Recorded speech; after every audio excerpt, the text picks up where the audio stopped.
the students can literally see the profession come to life. It's so hard to bring that into the college experience, and the enormous support we received from the board and from the profession and getting that thing off the ground has just been transforming for the students.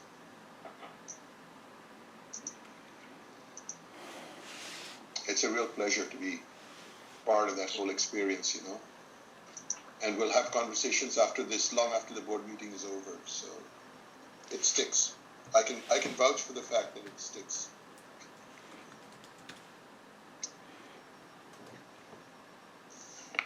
Okay, just another minute here. We'll let everybody kind of get organized and we'll get started. It's 9 o'clock. Okay.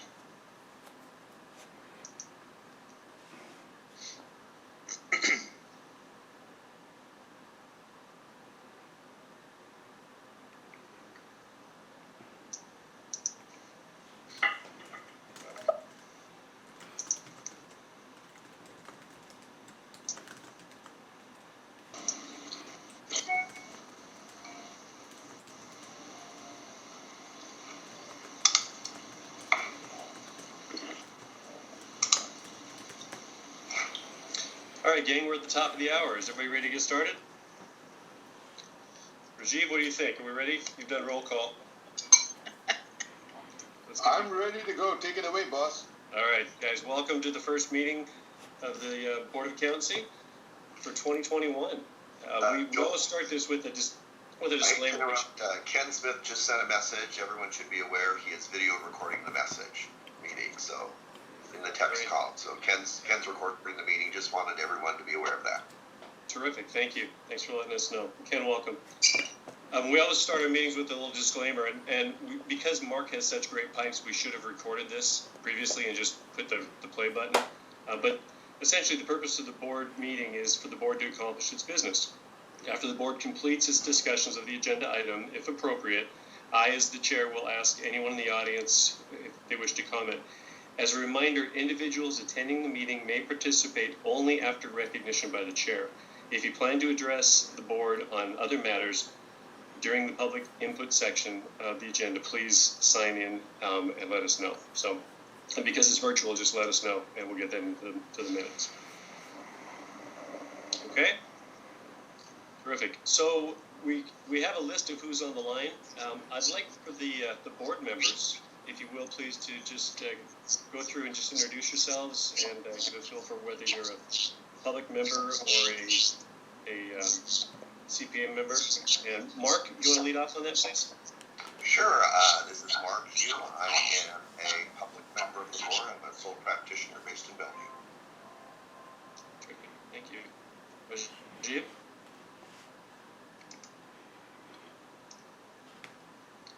Rajiv, are you out there?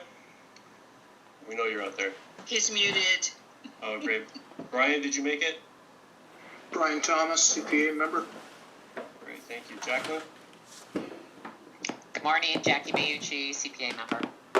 Great. And did I hear Kate's not going to make it? Is that correct? That is correct. Okay, Carol?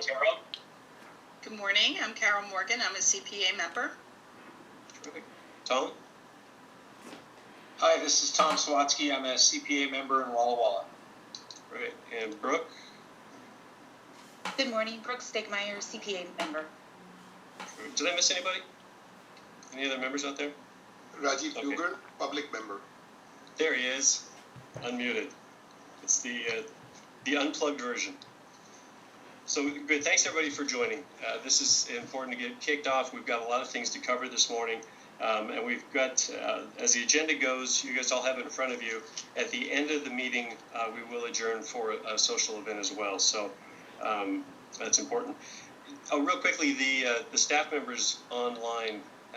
Kirsten, I heard you out there. Jen, I heard you. Who else is on? Taylor, you out there? Yeah, I'm out here. Lead investigator. Great. Charles, are you out there?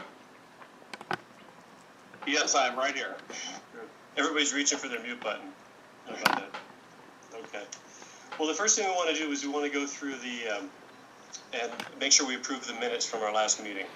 And I think everybody's had a chance to see that. Did anybody have any comments or questions regarding the minutes, amendments? If not, does the board approve of the minutes drafted? Do you have a motion? I so So moved. moved. No second. And a second? Terrific. All in favor? Aye. Aye. Any opposed? Aye. Anybody abstain? Okay, terrific. There we go. Our first order of business is handled. That's easy, guys. At this rate, we'll be done in just a half hour. Maybe not. The next thing we need to go through is the delegations of authority, and you see that in your package. And I think if we can get that up on the screen, that would be terrific. All right, thank you. This is the AV class 2021. Click ahead. Delegations of authority, and Mark, please feel free to chime in at any time if there's something that we're missing as we go through, please. So this is the things we're going to touch on now are annual review issues, and these are things that we do every year to kind of keep ourselves in check to make sure that the things that we're involved with are still accurate and that they're worded appropriately, and that and that we know what our authority is and where we need to grow. So they've been pretty stagnant, if you will, for a time, but it's because they've been strong and well written. But if you see anything in there, or if you have seen anything in these as you've reviewed them, please, this is a good opportunity to speak up. So let's talk about delegation of the DA001, investigation of subpoenas and charges, emergency action, and settlement negotiations. That's page 15 through 16. Did anybody have any comments on the board in regards to that? Did you have a chance to review it? Silence is sometimes good. In this case, I'm assuming everybody saw it. Everybody had a chance to look. Does the board wish to revise, retain, or revoke this delegation? If we were going to retain it, do I have A motion to retain. motion to retain? Thank you. A second? Second. Brian, second. Okay. Perfect. Thanks, guys. All in favor? Aye. Aye. Any Aye. opposed? Okay, so moved.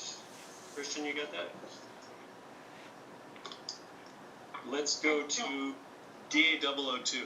I wish these went to 007. It seems like we should have a 007 in here, but we don't.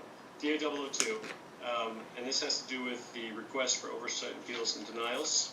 That's pages 17 through 18. Any comments on that? Does the board have any comments?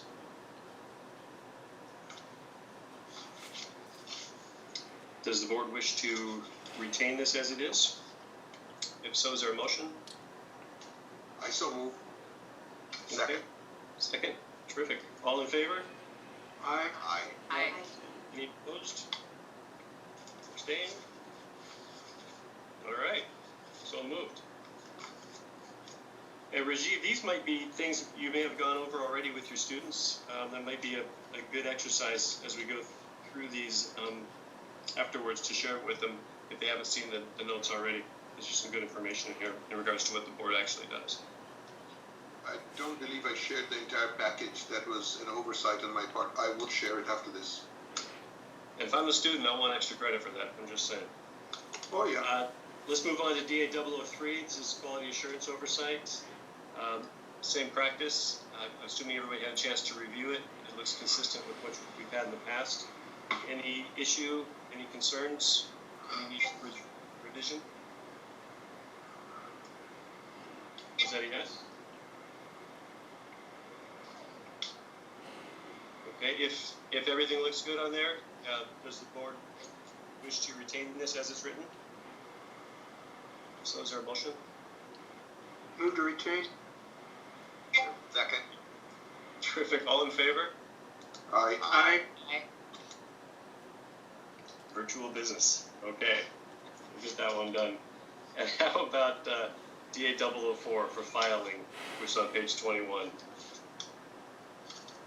Again, as I'm sure everybody's had a chance to read it, this is a nice short one, simple and sweet.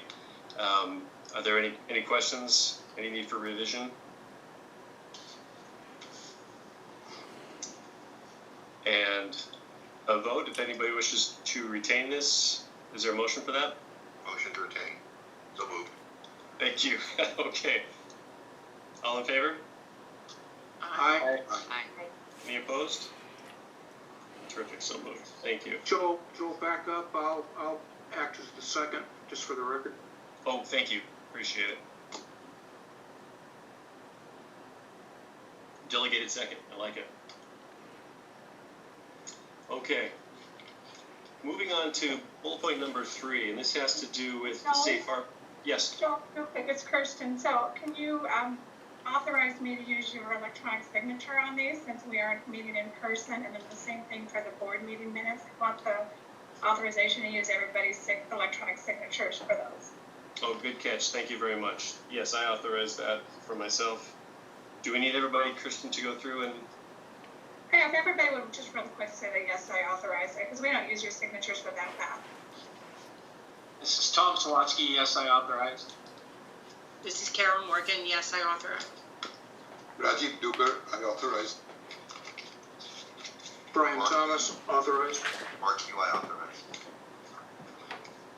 Brooke Stegmeyer, authorized. Jackie Bayucci, authorized. Thank you. Kristen, will get everybody? I got everybody. Thank you. Oh, thanks for jumping in there. Okay. You know, what I love about these virtual meetings is it used to be we'd sit around and we were like it was almost like the Last Supper. Everybody's lined up and we got a bunch of sweater vests, and now everybody is dressed from the torso up and wearing slippers and sweats down below. So our meetings have taken on a little different tone, but it's nice to have everybody involved and engaged. So let's move on here to board policy review. This is something I wrote a note on here and circled it, and it said thoughts from Mark, but I didn't ask Mark if he had any thoughts on this. So Mark, I apologize for that. I won't put you on the spot. However, I would love it if you could share a little bit of information on here because you've been involved in this before. And this has to do with the safe harbor language. Mark, can you jump in on that for me, Yeah, please? this is, we annually review these policies just to make sure that they're valid and still in effect and still relevant and any minor updating. So this policy has been around for quite a few years and provides safe harbor language for non-CPAs to use when they're, for example, just putting numbers together on a statement. So they've been pretty consistent for a long time. And here it looks like we're just changing some formatting. So again, we annually look at these, we sunset some policies, we sometimes grade them, sometimes we put them into rules, but just kind of best practices, annually updating and making sure they're still relevant. Terrific. Thanks, buddy. Appreciate it. Any thoughts on the safe harbor language or the process? So this is Carol. Just a quick question. Should it say revised and at the end and show today's date or not? Is it not considered that this is a revision, or is it just to document that it was reviewed? Right. I think at the top where there's a revision date, and it does say approved and reviewed. I think we can add that in there. Kirsten, is that standard procedure for this one? Please tell me revise if the new date goes at the top and then the previous revision show at the bottom. Okay. So, Okay. You see the effective date at the bottom of the put in. So, Kirsten, this is Rajiv. If I may jump in, we do have a place where the last formal revision is separately noted from the date of, let's say, reapproval of the policy. Correct, yeah, the current revision shows at the top, and then at the very bottom on the second page, you'll see where each revision happened, and then also when it was originally effective. Right, as long as we have that, I'm good. The last revision of the text itself should be noted separately so that it makes it easier to track from the effective dates. Right. Right, and that was just my question on what we were following and what the procedure was. Thank you so much for clarifying. Terrific. I'd just like to add about this particular policy. It's very important to our non-CPA friends, particularly WATIP, the Washington Association of Accountants and Tax Preparers. And so we want to make sure if there's a revised policy, this gets forwarded along to them. Terrific. Thank you, Charles. Okay, so Kirsten, do we need to approve this as it sits, or is this, I believe we do. Yeah, we need to approve it. Yep, thanks, Jen. Did anybody have any comments besides that? Okay, do we have a motion to approve as is? This is Tom Sawatsky, move to approve. Thanks, Tom. Second? Rajiv Dubey, second. Great, thanks. Rajiv. All in favor? Aye. Aye. Any opposed? Any abstain? Okay. Thank you. Passes as it is. Looking good. And again, with the, down the same line, in regards to public officials and public employees, I know that, Charles, you had a few comments on this, is that correct? You're muted. Charles, you're muted. Yep, I'm unmuted now. There are a couple of things going on here. Of course, as everyone is aware, there is an AG opinion pending on this particular issue, which this policy was intended to address in the interim. And we've gotten a number of comments. This is a great public interest, both by members of the public and by the state auditor's office because of the obvious implications of this. My thought is that although the AG opinion has not been forthcoming just yet, Mr. Smith did make an inquiry of the AG's office, kindly asked them to kind of hurry things along a little bit, and they replied that they would take their time to do this. So it may be weeks or months off. I am uncertain about that. But my thought is to wait until that opinion comes through before we amend this policy. But there might be some efficacy in doing it now. I've seen we got feedback from Scott Wolfley at the state auditor's office. I know Mr. Smith has a number of comments he'd like to offer up on that, and that certainly is something that they can do. But my question is just the efficacy of making further changes to it in advance of that opinion coming through. That's all I have to say. This is Mark, and I kind of agree with Charles. I mean, the point of this policy was to adopt a policy, and then once we got that opinion from the Attorney General's office to decide the next steps, whether to keep it as is, to modify it, to put it into a rule. So I agree with Charles' comments. It seems more efficient to wait till we get that opinion to modify this. I would tend to agree. We can certainly table this until we get the AG's opinion. When do we anticipate that? Does anybody know? No, I can follow up on that. That is an unknown issue. As I mentioned before, Ken Smith, who's attending this meeting virtually, had made some inquiry about, if they could possibly hurry things along and get that opinion done. And the AG's office responded to Mr. Smith that they would do it in due course. They're not going to rush their process. So I don't know. That's an unknown time, but I mean, whether it's likely to be a few weeks or months, I don't know. But Ken has raised his hand.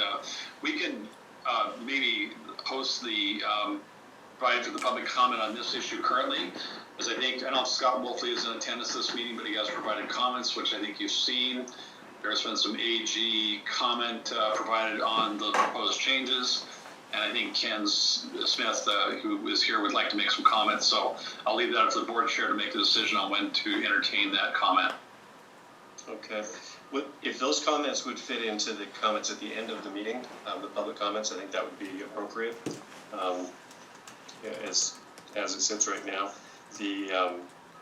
the wording as it is, clearly we want to make sure it's appropriate before it's approved, and we want to make sure we have the AG's opinion and thoughts on that. So let's hold comment to the end of the meeting for public comment. Okay. Thank you, Ken. We won't forget that. We want to have you on there, and we'll save that for the end of the meeting, so there's plenty of time to have a discussion. This is Tom Kowalski. I just want to weigh in quick. I appreciate the written comments that we've received as I looked back at what we approved last time. And I think I would agree that it makes sense to wait. Let's get the AG's opinion, and then we can really address this issue all at once and get what we all believe to be the appropriate wording and final decision. The other component of this is likely that we're going to probably want to implement some rule changes, and whether this will wind up in policy or be clarified in a rule will be made obvious when that opinion comes through. Okay. So Joel, Yes. at this time, does the board wish to revise the policy or retain it? Then I know you guys, we're not gonna make any changes, but we wanna get a vote on that, if we wanna retain it as is. Do you have any comments from the board? This is Rajiv. I agree with Jen. That was the question I was going to raise. That at the moment, while we wait for the comments of Mr. Smith, and then it'll take us some time to weigh them. And also, we are advised that we need to wait for the Attorney General's opinion before making any revisions. We can't have the policy in abeyance during that window. So for the purposes of having an effective policy at every date, when the board has jurisdiction over the regulated and the not over the regulated population, I believe that good order requires we make a decision now, and then in the comments we will of course hear Mr. Smith's comments and we will weigh them. And if at our next meeting it should turn out that there is an exigent need, we can always come back and revise the policy. But we can't have a situation where we don't have a policy. We do have a policy because we adopted it at the last meeting, so this is just whether to modify it for these comments. Right, but I'm saying I thought that we were just tabling these comments. I understand, Mark. My question is that if we do nothing, if we pass over the item without voting to renew the policy or to maintain it, does the policy lapse? I guess that's the question I have. It has no sunset date on it. Right. I mean, Oh, good. All right. All right. Then we're in good order to just pass over this agenda item. The policy will not lapse. Well, to Jen's point, then we would retain it as it is until further comment. Correct? Jen, is that what you're referring to? Yes, that is what I'm referring to, thanks, Joel. So to take into consideration both Mark and Rajiv's comments, we know there's work to be done. We're anxious to do that. We don't have the information necessary that we need at this point in time with the AG's opinions yet. So we want to retain as it is with the intent of developing down the road. Is that correct? Okay, so I'm sorry, did I interrupt? Somebody was under the comment? I just wanted to, this is Carol, to ask, are we responding to this because this was an action item from the last meeting? It has been on the agenda, yeah. Yes, Okay. it was an action item from the last meeting. So we just want to annotate the minutes to show that we reviewed it again and are still waiting for additional information. So what would you're looking for a motion then from us to say that we are retaining the current policy 222-2 as is until more information is received. That's correct, Carol. Thank you for summarizing. Okay. Thank you. All in favor of retaining? Question. Yeah. Question. Should we, for the record, attach all the public comments similar to what we've done with Scott's? I'm not sure how broad those public comments have been, but it might be a good idea to append all the public comments that are received on the matter. I think that makes good sense. Thoughts on that? I don't think this is a really review of all the public comments. I think this was just to consider this group's one set of comments.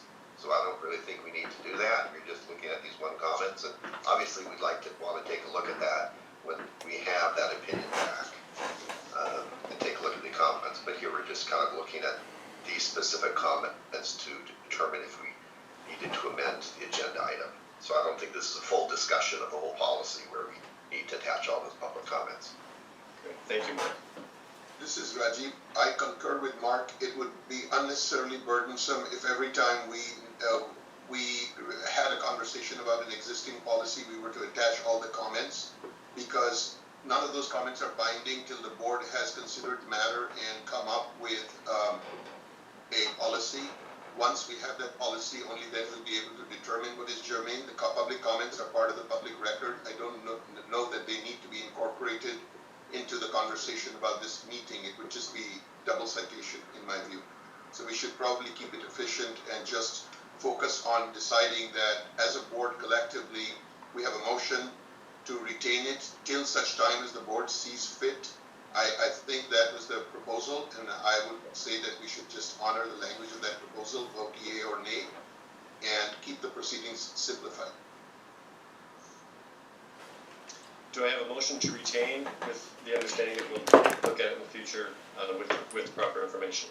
Yeah, this is Carol. I already made that motion, right? Okay, thanks, Carol. Is there a second? Motion. Okay, all in favor? Aye. Aye. Any Aye. opposed? Any abstain? Okay, so moved. Thank you. Good comments, guys. Good productive feedback. Okay. And now I think it's time for Christian on number 4. Looks like we are. So some thoughts, guys, on where we are right now. First of all, thanks for going through that. It's what we just did seemed like an exercise, but it's so important that we review on an annual basis, if not more frequently, our processes and the way we do things, and to make sure we're still on page. So we went through those pretty quickly, but everybody had a chance to review them, and I know that everybody's taken to heart what we do, so that's important. I want to talk just a little bit briefly about 2021 and kind of what we anticipate.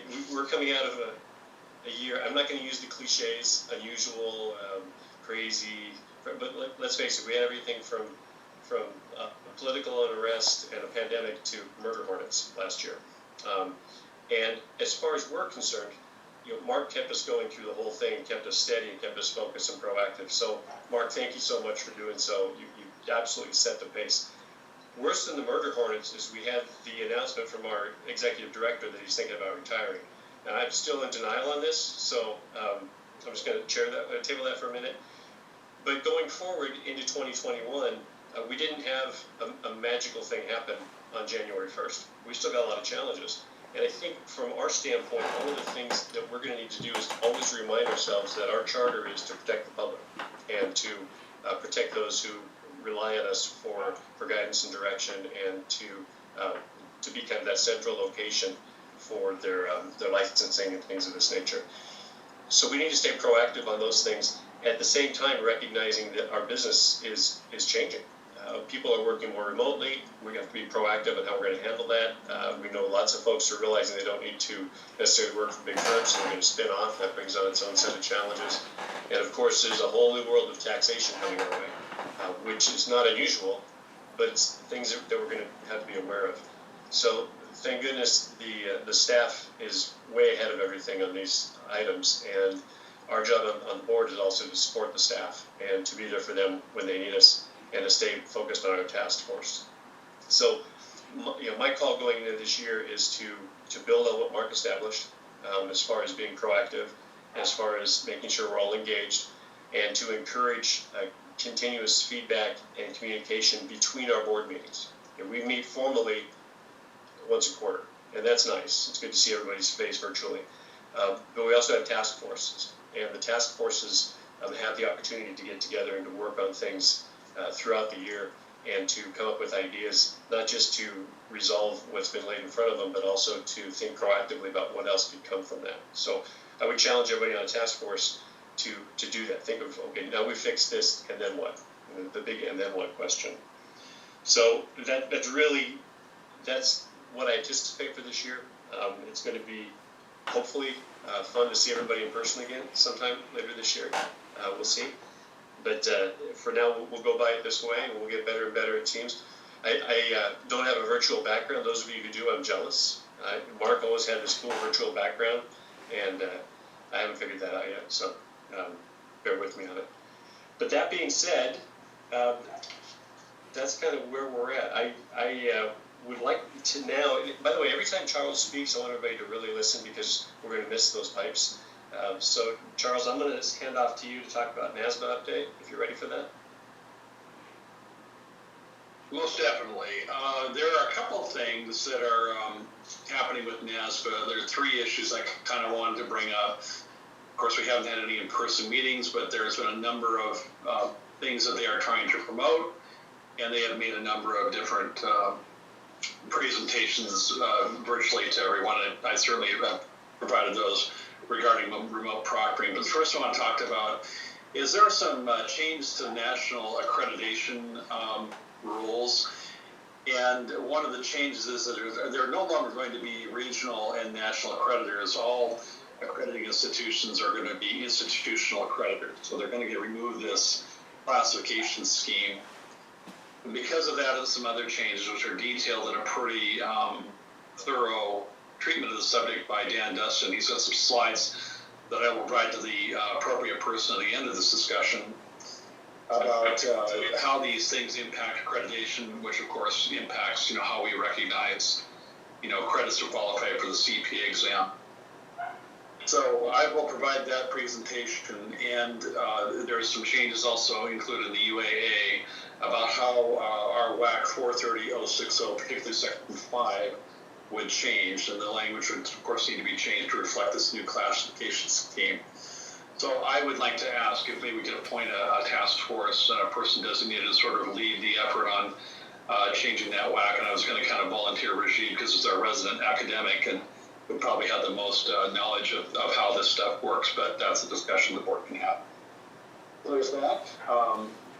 The other issue, of course, we brought up before is the evolution of the profession. Anybody who's attended NASVA over the last couple of years knows that this has gone on as they make changes to the exam, and I think they've pretty much finalized what they're going to do with respect to the exam. But NASVA, I was going to get some, told by Dan that there was going to be some proposed changes to our WAC dealing with, the exam process, and these suggested changes for us. Those have not been forthcoming, so I do need to follow up. I'll do that today and ask to get with Jen, about what those proposed changes are so we can respond to this changed exam format. Of course, that there are going to be at least an optional section on the CPA exam that the candidate gets to choose. And, kind of sort of, as far as the exam is concerned, specialized in a particular area. And of course, this was done to accommodate people in IT who are interested in becoming CPAs, and its response to this, again, as Joel alluded to, our profession is changing. And so I think there may be some effort we need to make in our role kind of around accepting credit, or accepting, allowing people to come in and take the exam, how they qualify for the exam. So those two, accreditation and evolution of the profession, are a little linked in that respect. The other issue, of course, that they brought up, and I'm not exactly sure what they're asking us to do here. I think they just want the board to come up with a position on remote proctoring, and probably again handing that position, on over to Dan Dustin there, who's the kind of liaison for local boards, state boards. And how we thought about that, I forwarded a couple of presentations to board members. I wasn't sure how the board wanted to respond to this. I think there are some definite concerns about remote proctoring, additional risks that it presents, whether it will continue to be necessary as the pandemic hopefully, attenuates going forward. So I think what maybe we should do is appoint a person or persons to kind of start developing how we feel about that. And I don't think that's any particular official position at this point in time, whether we would accept it or not. But I think the NASVA and the ICP are exploring this concept to sort of provide more access to the exam in circumstances like we've seen this past year and months. So that's kind of what NASVA is dealing with. Those are the three big things that have come through. Jen, I think you also attended the section on accreditation. Did you have anything to add to that discussion? No, I think it's just interesting. We'll have to wait and see what comes out of that. I think it's still kind of been, accreditation's been spoken about a lot, throughout the years, and we've dealt with that. We've tackled with that as a board over the years as well. But I don't feel anything. I think we just have to wait and see what they end up by deciding, and then we can figure out how this board wants to move forward. And I also think with that, just a note about the proctoring. I just want to be very clear that is only for which which they're gonna have issues with kind of grappling on what is an emergency event, right? That's not gonna be how they're gonna move forward with the testing. So I wanna be very clear on that is, this is only in case of an event like what has happened with COVID, where they couldn't get to the test sites. Would they be able to do this? And would they be able to do this remote exam? And that's what they're trying to figure out. But now the question will become, and they realize this, is that what's considered emergency, right? For me, an emergency could be a little bit different than what somebody else considers an emergency. So they're going to have to think about that as well. And the boards will have to think about that as well as we move forward. So that's where that is. For the remote proctoring. But I just want to really get, because I was kind of confused, like, is that what they're trying to go towards, period? Or is it just for a certain occasion? And from what I gather, it was just in an emergency event, which they're going to have to put some language around, and then it becomes the boards to say, do we agree with that or not? So. And I think it's very much in process at this point in time. I don't think there's been a definite effort to implement it, and yes, and Jen, thank you for clarifying that point, that it is at this time being considered only to kind of deal with a situation where people aren't able to make it to the testing centers. And then, it's kind of the lifeblood of NASBA and the ICPA to be able to run that exam appropriately. So it's a little bit of self-interest that's promoting this thing as well, which is, normal. So that's NASBA as far as I'm concerned. Jen, you can add anything else you want to. Question. Yes. As I understand it, and I sat through probably 3 of the presentations on the remote proctoring, has Washington been asked to participate in the pilot that's upcoming later this spring? Not to my knowledge. No. Okay.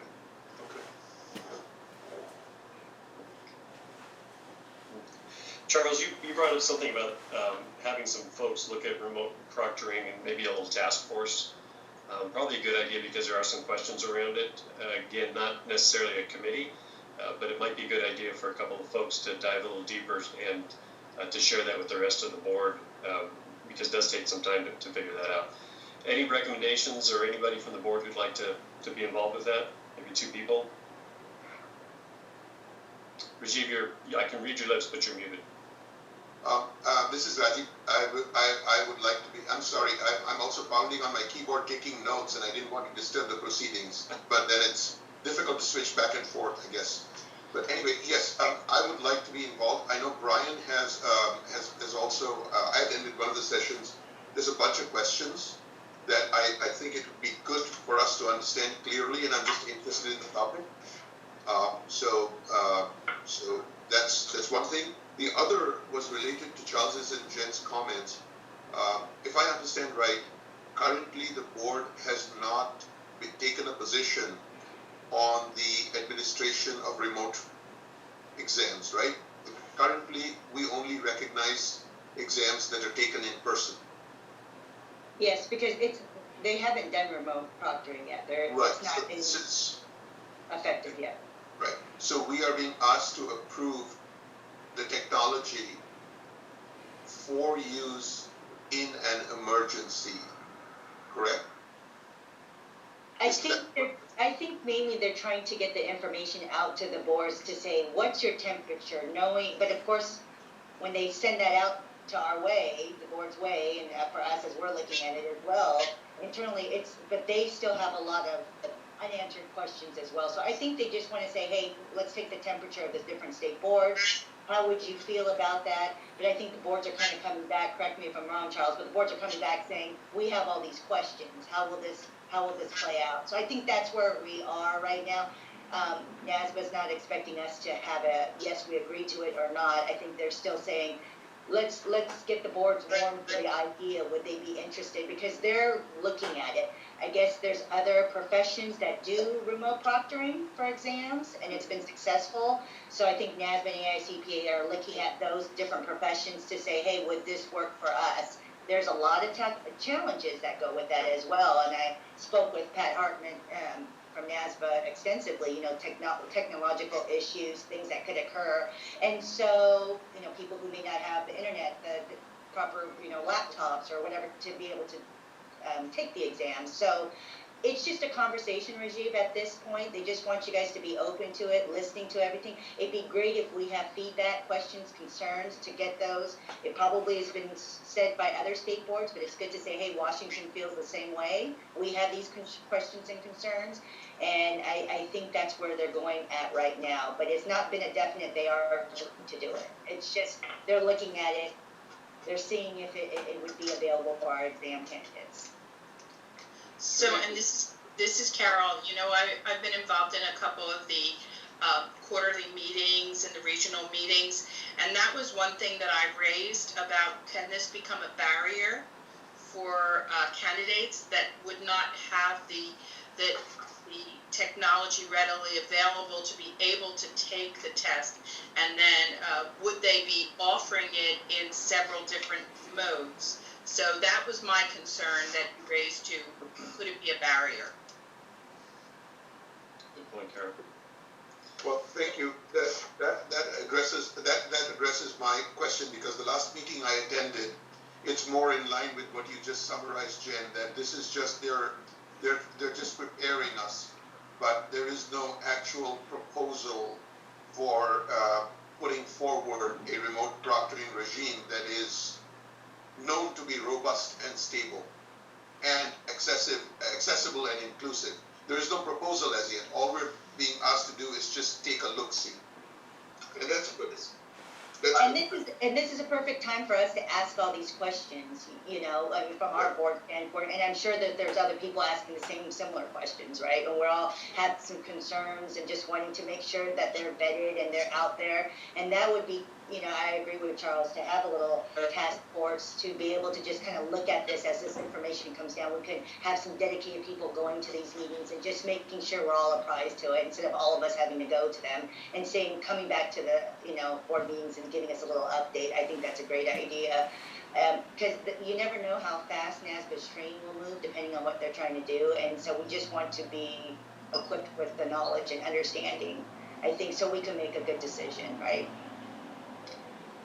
This is Mark, and I think this would be a great thing to kind of explore more in the April meeting, to kind of have a presentation for all of us so we can all understand how it works, because although Jen's right, NASBA moves very fast, right? We can't really influence NASBA much. They ask for feedback, but then they go off and do whatever they want.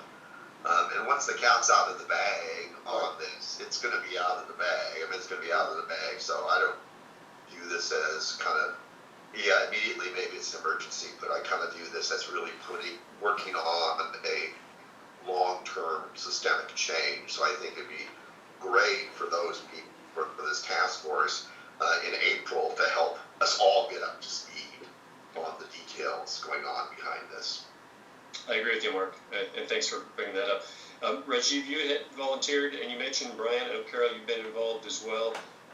Probably 2 or 3 at the most to work with Jen and to put together some kind of a presentation and to dive a little deeper for an education for the rest of us. Anybody? Rajiv, I hear you. Brian, Carol, you guys interested? Count me in. Okay. Yeah, I don't mind contributing to that, as long as there's someone that's manning the helm that keeps us all in view. I think we should volunteer Rajiv for that. I'll person the help. Okay, thanks. If you guys will coordinate closely with Jen as well, and put together something for April. Again, not a committee, but more of a task force. And I like the fact that, you know, it's a proactive move, right? We can't get ahead, as Mark said, we can't get ahead of that train. I don't think we want to get on those tracks, but we can certainly run beside it and see what we can do. Joel, this is Tom. If I can jump in now that it's safe and you've set your task force, and my name won't get tossed back now. God, I've got great timing. Hey, I just want to say, what I heard very clearly was that they're looking for our input, and then they used the phrase pilot. And that's what I heard and took away from the most recent meeting, I think, was that they just want to see how it works. And I really think they worked hard to emphasize in their meetings that they are not suggesting this becomes the permanent process. And I think I'm hearing a little concern from fellow board members that, well, they use the phrase, the cat's out of the bag, and once they start doing it, maybe it becomes more common. What I really heard in the meeting was this would just be, if we ever had another pandemic, we want to be ready next time and not be caught unable to have people continue if they need to be able to take the exam. but I heard the phrase pilot, and that's what I think maybe Rajiv was looking to see if we've been asked to participate in that yet, and it sounds like we have not. I think you're accurate. But I do think, Tom, you're absolutely right. The thing I think that we need to be sensitive to, and I think Mark has put it much better than I could, at least in far more tactful and diplomatic language than I could, is that this is NASBA's bread and butter, AICPA's bread and butter, so there are strong economic forces. Therefore, we need to make sure that the process is robust, because as has been mentioned time and again, once NASBA moves, it's practically a fait accompli, and I think that's the sensitivity that I hear in Mark's very diplomatic, very tactful comments. I think that's something that we have to be aware of. I'll put it in my usual blunt style, but there's so much at stake here that when they move, it will be something for which we won't have a very long lead time. So pilot can become a fait accompli almost overnight, I fear. I share Mark's concern that that possibility may arise. There's definitely an evolution in place. We want to be proactive and make sure we understand it. So thanks. Good. And by the way, Tom, I wrote down your name in big letters. Next time there's an opportunity to volunteer, I'm going to pull you in first. So just a heads up for you. And I'll reach out to Tom. Tom, you will be an honorary member, so your insights are valuable, and I think they will be a good counterbalance. I can already hear that. So expect to be taxed. I will tax you. Oh, you guys crack me up. Thanks so much. And I just want the board members, and I want you guys to all be aware of, how we take this, as we think about this exam proctoring and remotely. Don't forget, we have 22% of our licensees are from foreign jurisdictions. And right now, just so you guys are aware, there's a lot of lockdown on travel within the foreign. I mean, we think about us here in the U.S. and we see people flying and coming and going between the states. But we have, I talked to NASBA, I'm in contact with them. We have individuals that are living outside the U.S. who can't get to their testing centers. They cannot get there because their country has a lockdown on travel ban. So this is not something, with COVID going on, we don't know when, we will be able to roam, between countries and countries. There are people who are dealing with this. So I think it's a great, thought and, to look at. I'm happy that NASBA and AICPA is taking this on just to see what it happens. If it works, great for our candidates. I agree there's a lot of different factors that they're going to have to think of. But if they're able to make it work, I do feel, if they have all the checks and balances in place, that it would be good, especially for Washington, because we have, a lot of individuals who reside outside of the U.S. And again, maybe some of you know or realize, but they're not able to travel, because I'm getting those calls now to say, what can I do? Can I get something? How can I proceed? My exam scores are about to expire, and I can't leave the country. I'm on lockdown, and there's nowhere for me to take the test. So we do have to think about that, and just wanted the board to be aware that even today, we're sitting in January, we're coming on a year when this all is like, we've all had the shutdowns, that yes, maybe through the states we're able to travel, but there are people in foreign countries that are not able to travel at this time, and they can't go and take the exam. So I think that's why NASBA is kind of pushing for this as well, and ASCPA.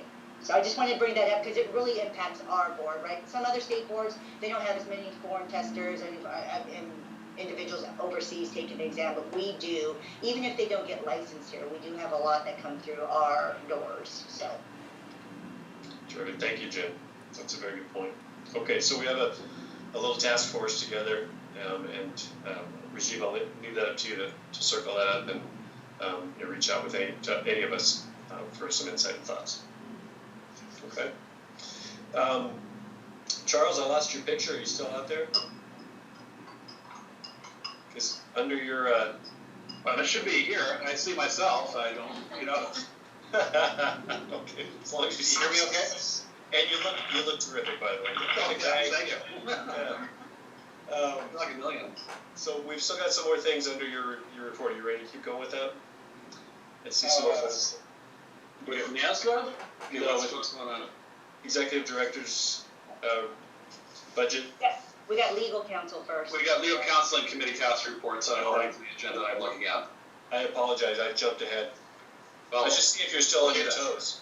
Yeah, how deep into pre-retirement are you? So. Pretty deep at this point, yeah. Thanks, Charles. My bad. Legal counsel's report. Kirsten, do we have anything from? That would be from Michelle. I have something to add. Go ahead.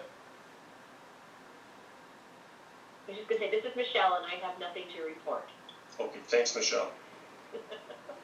I do have something to add. We received the official release of the legal hold on the Nancy Burgoyne case we were dealing with. So that was received from the torts division. Thank you.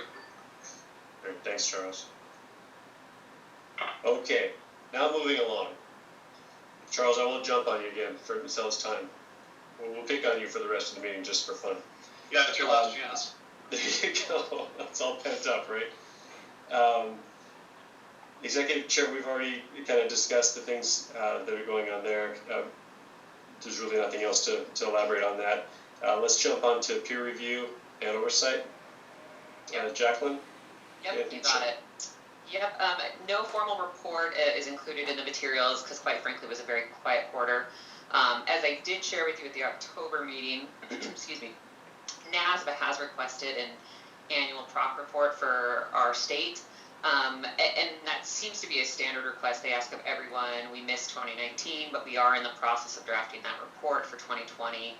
And really this is just a reminder that keep in mind that this annual report, once it's submitted, it will be available for review on a national level. I know Charles is looking at that, I've looked at that, but otherwise a fairly quiet quarter. Charles, anything you want to add on proc? Yeah, we did receive a report from our administrating entity. Julie Phipps provided some information which will, of course, feed into our report to NASBA. And Jackie did have some questions on that. I'll make sure that they get back to Julie, and we'll kind of get those answered and sent along. Excellent. Thank you. Great. Thanks. Thanks, Jackie. Tom, how about The Rock? What's going on at The Rock? Tom, are you muted? Yep, sorry, had to grab my piece of paper. So yes, I'm here and with you. Sorry, I'm working on technical issues with Tia while we're going through all this. So I'm so excited to give the committee report for, I love The Rock, the Request Oversight Committee. What's attached to the agenda is information from last quarter when you were still in charge, Joel. But in December, Jennifer met with our new committee that started in January.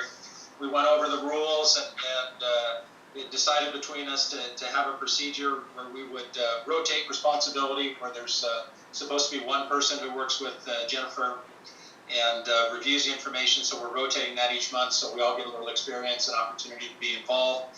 I had the month of January, and Jennifer sent me a couple of items that we reviewed, or that I reviewed and approved, and I guess those will show up in the next board meetings list. And starting, I don't know, at 5 o'clock today or Monday morning, I'm not sure which of our other two members gets the month of February to take over and work with Jennifer. Terrific. Thanks, Tom. Yeah. Carol, how about things on the scholarship oversight? That's a fun one. What's going on there? Well, if Tom was the rock, I guess I'm the sock. Okay. Well, this also has been a quiet period. There are applications being received for the scholarships. And as you know, Kimberly Scott and the Washington Society of CPAs really has oversight of the program. Kimberly was very kind to put together a year end of September 30th of the fund balance, which right now is $2.6 million. And I'll let Kimberly tell us how many applications we've received, because it is moving towards a really good program here. I guess for me, I'm looking at what the information I've received, and it's looking like we've given out 55 different scholarships to students up until this point. But maybe, Kimberly, did you have anything that I missed or that you might want to add about the program?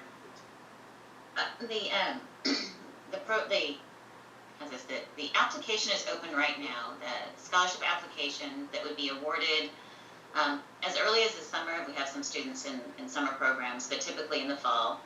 So that's how the cycle goes. Applications are due in by February 16th. If anyone's interested, I can put a link to the live application on the website in the chat. I'm happy to do that.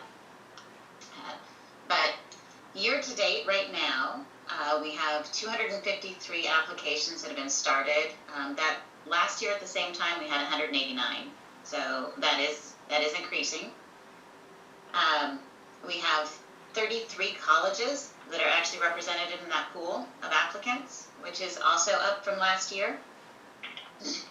And some of that actually looks like there's a lot more of this being shared at the community colleges. So those transfer students from community colleges into universities are actually learning about this scholarship finally and participating at a greater rate. And then as far as the review cycle, that's going to start after, right around February 20th, after we get all of the applications in and get them sorted. And currently we have 84 reviewers signed up for that. So we are excited about the turnout for reviewers. That's open to any of the CPA members that would like to participate.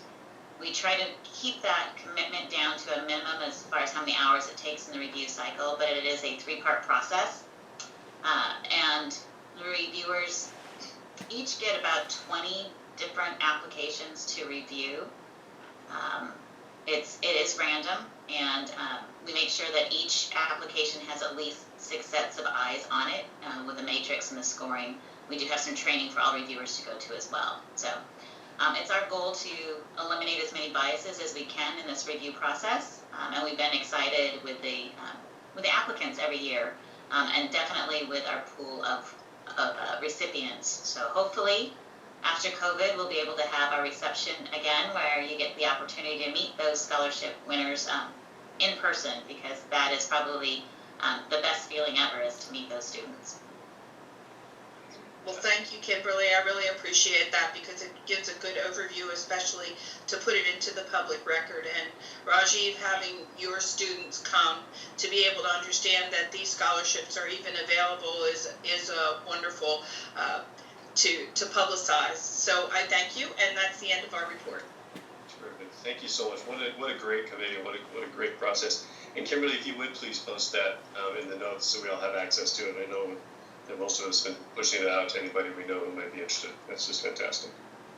Thanks. That's a heck of a budget too. That's great. Lots of education there. Mark, are you ready for title reform?